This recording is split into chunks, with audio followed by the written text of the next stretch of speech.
Полека се комплетира листата претенденти за врвната позиција во земјата. За неполни 24 часа неколку партии, од кои дел се меѓу најголемите, ги обелоденија своите кандидати за шеф на државата. ВМРО ДПМН не изненади. Очекувано реши повтор пат да трча со Гордана Силјановска-Давкова, која и на изборите во 2019 беше фаворит на опозицијската партија. Зошто пак таа?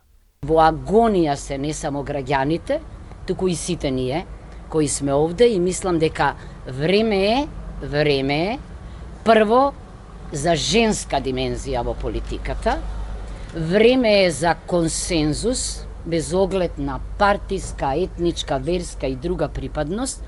Ако градиме консензус, а јас се обидував овде тоа да го правам, ќе бидеме посилни кон надвор. И она што мене сиве овие 4 години најмногу ме инспирира и ме обзема е филозофијата дека ако не се почитуваме себе си, не може да очекуваме почит од никого.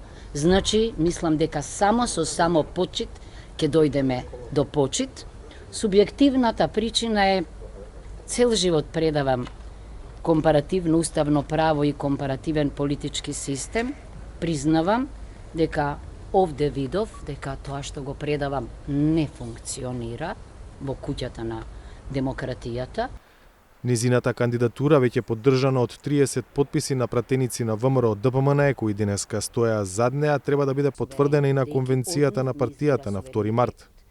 Ветувам дека, доколку станам председателка, моите кандидати ќе бидат најдобрите во Уставниот суд, најдобрите во Судскиот совет, дека амбасадорите ќе се регрутираат врз основа на компетентност и стручност, а не врз партиска блискост.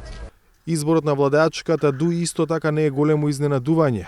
Се одлучи да го кандидира актуелниот шеф на дипломатијата Бујар Османи, за кого известен период се шпекулираше дека е меѓу најсериозните имиња.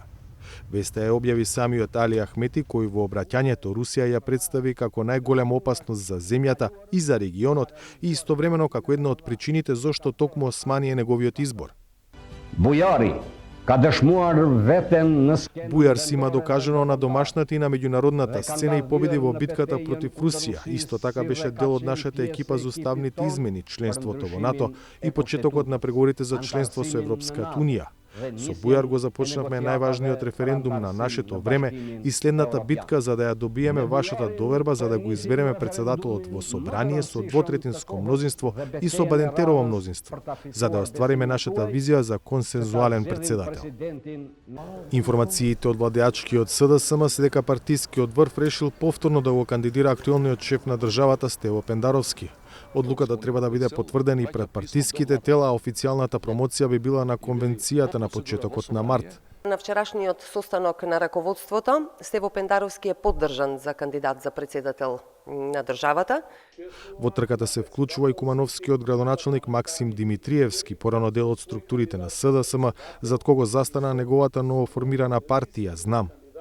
На Македонија е потребна предвидливост, надеж, стабилност, сигурност, правда, иднина.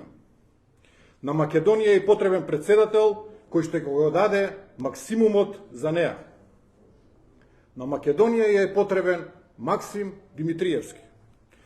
Синоќа својата кандидатура ја најави и градоначалникот на Карпош и лидер на граѓанската опција за Македонија Стефчо Јакимовски. Мојата кандидатура не е алтернатива на постоечките, туку сметам дека треба да биде решение да напуштиме еден период во кој што одиме постојано по едната или пак по другата патека и на крајот повторно доаѓаме до истиот резултат, а тоа е резултатот на разочараност.